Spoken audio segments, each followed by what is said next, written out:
Which is harder to write, fiction or nonfiction? For me, that's a great question. Hello, everyone. That's a great question. For me, it is definitely fiction is the harder to write. There's two different, very different motivations behind fiction versus nonfiction. Nonfiction is really to share information, and for fiction, it's geared more toward to entertain readers. So it's just, you have to put a lot more thought into characters, settings, time frames, your inciting events, all the different elements of a fiction book.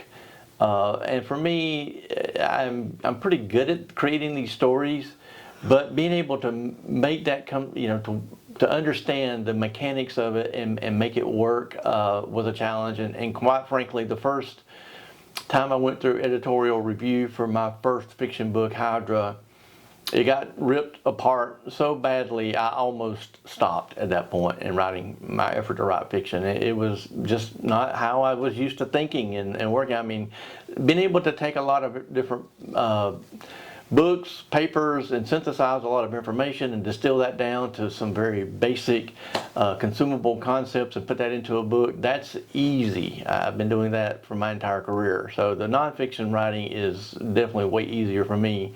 You do have to be very precise, make sure you document where you got the ideas from. Give credit, because there's really no original ideas out there, I don't believe. It's just you're building off of other people's work, standing on the shoulder of giants, but you need to document all of that. That can be, challenged because there's a lot of it. But creating the characters and again, the fiction work, that was the harder for me, trying to transition to, what does that look like? And I do feel like I've got the knack down pretty good these days, and that's why I'm producing a lot more fiction works. But trying to transition from nonfiction to fiction, that was extremely difficult for me.